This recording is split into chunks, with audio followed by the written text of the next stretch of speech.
प्रभु तेरी वाणी जीवन की रोटी, नैनों की ज्योति अंधेरा मिटाती।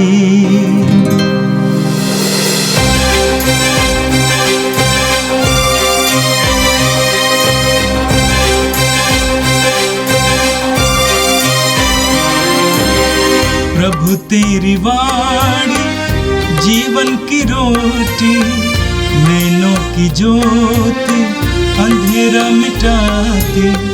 प्रभु तेरी वाणी जीवन की रोटी, नैनों की ज्योति अंधेरा मिटाती। वाणी वाणी वाणी वाणी वाणी पवित्र है, शाश्वत है, जीवन का मन्ना है। 2 जनवरी शनिवार।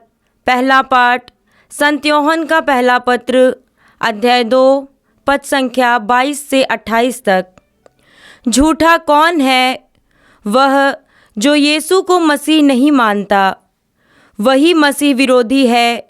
वह पिता और पुत्र दोनों को अस्वीकार करता है। जो पुत्र को अस्वीकार करता है, उसमें पिता का निवास नहीं। जो पुत्र को स्वीकार करता है, उसमें पिता का निवास है। जो शिक्षा तुम लोगों ने प्रारंभ से सुनी है, वह तुम में बनी रहे।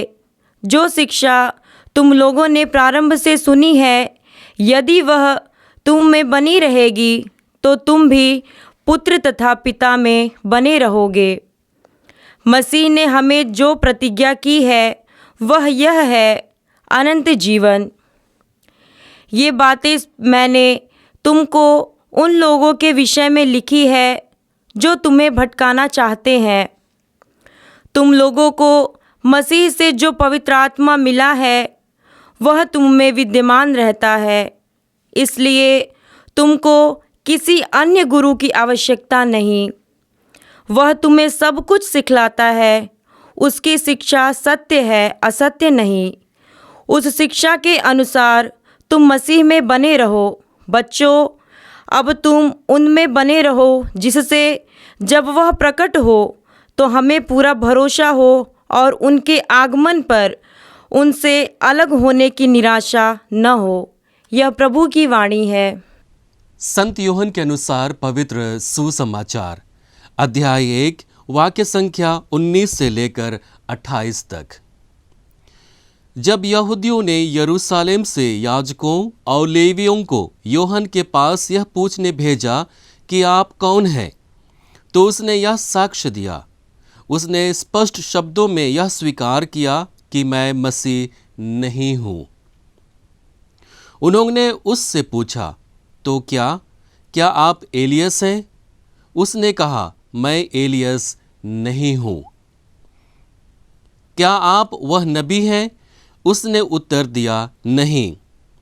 तब उन्होंने उससे कहा, तो आप कौन हैं? जिन्होंने हमें भेजा, हम उन्हें कौन सा उत्तर दें? आप अपने विषय में क्या कहते हैं? उसने उत्तर दिया, मैं हूँ, जैसा कि नबी ईसायास ने कहा है, निर्जन प्रदेश में पुकारने वाले की आवाज़, प्रभु का मार्ग सीधा करो। जो लोग भेजे गए थे वे फरीसी थे। उन्होंने उससे पूछा, यदि आप ना तो मसीह हैं, ना एलियस और न वह नबी, तो बपतिस्मा क्यों देते हैं? यूहन्ना ने उन्हें उत्तर दिया, मैं तो जल से बपतिस्मा देता हूँ। तुम्हारे बीच एक है जिन्हें तुम नहीं पहचानते। वह मेरे बाद आने वाले हैं। मैं उनके जूते का फीता खोलने के योग्य भी नहीं हूँ। यह सब यरदन के पार बेथानिया में घटित हुआ, जहाँ यूहन्ना बपतिस्मा देता था। यह प्रभु का पवित्र सुसमाचार है। ख्रिस्त प्रभु की जय। ख्रिस्त में मेरे प्रिय भाई और बहनों, आज के पहले पाठ में संत यूहन्ना अपने लोगों को मसीह में बने रहने के विषय में बताते हैं। संत यूहन्ना को यह मालूम था कि उनके लोग दो भागों में बटे हुए हैं। एक जो मसीही विरोधी कहलाते हैं, वे लोग जो मसीह के पुनरुत्थान पर विश्वास नहीं करते हैं, जो यीशु को मसीहा के रूप में नहीं देखते हैं, उन लोगों को संत यूहन्ना मसीही विरोधी कहकर बोलते हैं। और वे लोग जो यीशु को मसीहा के रूप में देखते हैं और उनके पुनरुत्थान पर विश्वास करते हैं, उन्हें संत यूहन्ना ईश्वर की संतान कहकर पुकारता है। मसीही विरोधियों के लिए संत यूहन्ना कड़े शब्द का प्रयोग करते हुए कहता है कि तुम लोग झूठे हो। झूठा कौन है? वह जो ईसा को मसीह नहीं मानता, वही मसीह विरोधी है। जो यीशु को मसीहा नहीं मानते हैं, वे लोग झूठे हैं, वे लोग मसीही विरोधी हैं। संत यूहन्ना अपने लोगों को मसीह में बने रहने के लिए एक मार्ग बताता है। जो शिक्षा तुम लोगों ने प्रारंभ से सुनी, वह तुम में बनी रहे। जो शिक्षा तुम लोगों ने प्रारंभ से सुनी, यदि वह तुम में बनी रहेगी, तो तुम भी पुत्र तथा पिता में बने रहोगे। जो भी शिक्षाएं शिष्यों के द्वारा लोगों को मिला है और जो भी बातें धर्मग्रंथ में लिखी हुई हैं, यदि उन सभी बातों को अपने जीवन में उतारते हैं और उन सभी बातों को मानते हैं, तो हमारा संबंध ईश्वर से जुड़ जाता है और हम ईश्वर की संतान कहलाएंगे। और आगे वचन कहता है, मसीह ने हमसे जो प्रतिज्ञा की है वह है अनंत जीवन। ईश्वर की संतान जब हम बनते हैं तो हम लोगों को अनंत जीवन प्राप्त होता है। और यही बात संत यूहन्ना अपने लोगों को समझाने की कोशिश करते हैं कि उन्हें मसीही विरोधी नहीं बल्कि ईश्वर की संतान बनने की आवश्यकता है। और ईश्वर की संतान बनने के लिए उन्हें पवित्र आत्मा मिला है और पवित्र आत्मा उनका मार्गदर्शन करेगा। तुम लोगों को मसीह से जो पवित्र आत्मा मिला है वह तुम में विद्यमान रहता है, इसलिए तुमको किसी अन्य गुरु की आवश्यकता नहीं। वह तुम्हें सब कुछ सिखलाता है। उसकी शिक्षा सत्य है, असत्य नहीं। तुम उस शिक्षा के अनुसार मसीह में बने रहो। तो मसीह में बने रहने के लिए, मसीह में जुड़े रहने के लिए यीशु ने स्वयं पवित्र आत्मा को हमारे बीच में भेजा है। और जब हम उस आत्मा के अधीन होकर अपने जीवन को व्यतीत करते हैं, तो वह मसीह के विषय में हम लोगों को सब कुछ सिखलाता है। हमें किसी अन्य गुरु की आवश्यकता नहीं होगी, क्योंकि पवित्र आत्मा स्वयं हम लोगों को वह ज्ञान देगा, हम लोगों को वह शक्ति देगा जिसकी हमें आवश्यकता है यीशु को अपना मसीहा मानने के लिए। और जब हम लोग यीशु को अपना मसीहा स्वीकार करते हैं तो हम अनंत जीवन के भागी बनते हैं। आज के सुसमाचार में हम लोगों ने यूहन्ना बपतिस्ता के साक्ष्य के विषय में सुना। संत यूहन्ना अपने सुसमाचार में 3 तरह के साक्ष्य के विषय में चर्चा करते हैं और इसकी चर्चा करते हुए वह मसीह की महानता को अपने लोगों के बीच में प्रकट करते हैं। पहला साक्ष्य है यूहन्ना बपतिस्ता का साक्ष्य, जिसे आज हम लोगों ने सुसमाचार में सुना। दूसरा साक्ष्य है लोगों का साक्ष्य, वे लोग जो यीशु को अपना प्रभु और गुरु मानते हुए उनके शिष्य बन जाते हैं। और तीसरा साक्ष्य है यीशु स्वयं अपने चमत्कार पूर्ण कार्यों के द्वारा लोगों के बीच में साक्ष्य देते हैं। आज के सुसमाचार में 2 मुख्य बातें हैं। पहला यूहन्ना बपतिस्ता का साक्ष्य और दूसरा यीशु को समझने में लोगों की असमर्थता। हम सुसमाचार में देखते हैं कि यूहन्ना यीशु के विषय में साक्ष्य देते हुए अपनी विनम्रता को प्रकट करते हैं। पहली बात है कि वह एक आवाज़ है। मैं हूँ, जैसा कि नबी ईसायास ने कहा है, निर्जन प्रदेश में पुकारने वाले की आवाज़, प्रभु का मार्ग सीधा करो। यूहन्ना एक आवाज़ है जो लोगों को तैयार करने के लिए आया है। उन दिनों पक्के रोड नहीं होते थे। जब राजा अपने प्रजा से मिलने के लिए उनके प्रांत में आते थे या सैनिक युद्ध के लिए दूसरे जगह कूच करते थे, तब उनके लिए मार्ग को समतल किया जाता था, रोड को पक्का किया जाता था। और इसलिए यूहन्ना यह कहना चाहते हैं कि मैं एक आवाज़ हूँ जो राजा के आगमन की तैयारी के लिए है और वह आने वाला है। दूसरी बात है, वह अपने आप को एक अयोग्य सेवक के रूप में प्रकट करता है। वह मेरे बाद आने वाले हैं, मैं उनके जूते का फीता खोलने योग्य भी नहीं हूँ। हम यहाँ पर यूहन्ना की विनम्रता को देखते हैं कि अपने आप को वह सेवक से भी कम समझता है। रबोनिक प्रथा के अनुसार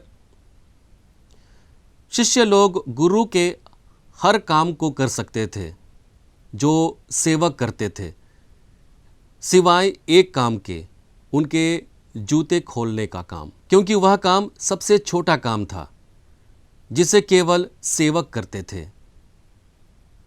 तो इस प्रकार से देखते हैं कि यूहन्ना अपने आप को एक विनम्र सेवक के रूप में प्रकट करते हैं।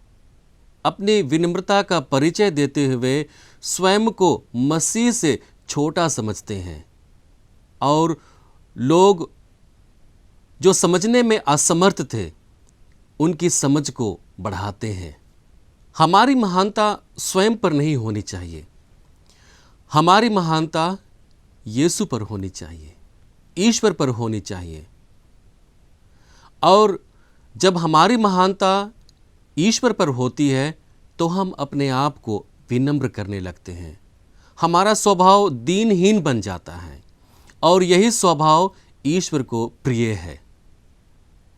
दूसरी बात है, यीशु को समझने में लोगों की असमर्थता। उस समय यूहन्ना बपतिस्ता के आश्चर्यपूर्ण कार्यों को देखकर, उनके प्रवचन को सुनकर और उनके बपतिस्मा ग्रहण कर उन्हें समझ में नहीं आया कि असलियत में वह मसीह नहीं है। और इसलिए फरीसी लोग आकर इस बात की पुष्टि करते हैं और यूहन्ना से सवाल जवाब करते हैं और यूहन्ना उन सबों को बताते हैं कि मसीह आ गया है और उनके बीच में है और वे लोग उसे पहचानने में असमर्थ हैं। हमारे लिए विनम्रता का गुण आवश्यक है। जब हम स्वयं को विनम्र करते हैं तो हम यीशु की महानता को अपने जीवन में प्रकट करते हैं। कभी कभी हम लोग अपने जीवन के विकट परिस्थितियों में यीशु को अपना सर्वस्व मानने में चूक जाते हैं। सांसारिकता हमारे लिए बाधा बन जाती है और उन क्षणों में हमारे लिए एकमात्र सहायक है, वह है पवित्र आत्मा। और वह पवित्र आत्मा हम लोगों के जीवन में विद्यमान है। हमें आवश्यकता है उसे पहचानने की, हमें आवश्यकता है उससे मदद मांगने की। मसीह में बने रहने के लिए हम लोगों को जो भी शिक्षाएं हमें दी गई हैं, पवित्र वचन में जो भी शिक्षाएं हमें मिलती हैं, उन पर आधारित हमें जीवन जीने की आवश्यकता है। और जब हम लोग उस पर आधारित होकर अपने जीवन को व्यतीत करते हैं, पवित्र आत्मा की उजियाला के द्वारा उन वचनों पर हम लोग गहन रूप से मनन चिंतन करते हैं, तो हमारे जीवन में ईश्वर की महानता प्रकट होती है। हमारी महानता ईश्वर के अधीन होती है और वही हमारे लिए सबसे बड़ी साक्ष्य है। आइए हम दिन प्रतिदिन के जीवन में यीशु के शिक्षाओं पर चलते हुए अपने जीवन की महानता में ईश्वर की महानता को लाते हुए हम लोग ईश्वरीय मार्ग का चुनाव करें और ईश्वर की संतान बने, ताकि हम अनंत जीवन के भागी बन सके। उस अनंत जीवन के भागी बने जिसे प्रभु ने हमारे लिए तैयार किया है। आइए हम प्रार्थना करें। हे प्रभु, तेरा वचन कहता है, मार्ग, सत्य और जीवन मैं हूँ। कभी कभी हम लोग संसार के जाल में फंस जाते हैं। हमारे जीवन की विकट परिस्थितियाँ और सांसारिकता हमें तुमसे दूर कर देती है। हम तेरी योजना को समझने में असमर्थ हो जाते हैं। अपनी महानता को हम महत्व देने लगते हैं। हे प्रभु, हमें वह बल दे, हमें पवित्र आत्मा के सारे वरदानों से भर दे, ताकि पवित्र आत्मा हमारा मार्ग प्रशस्त करे। हम तेरी शिक्षा का पालन करते हुए, उसके अधीन जीवन व्यतीत करते हुए स्वर्ग राज्य के अधिकारी बन सके, जिसे तूने हम सबों के लिए तैयार किया है। प्रभु, इसमें हमारी सहायता कर। हम यह प्रार्थना करते हैं हमारे प्रभु ख्रिस्त के द्वारा, आमीन। प्रभु तेरी वाणी जीवन की रोटी, नैनों की ज्योति अंधेरा मिटाती। वाणी वाणी वाणी वाणी वाणी पवित्र है, शाश्वत है, जीवन का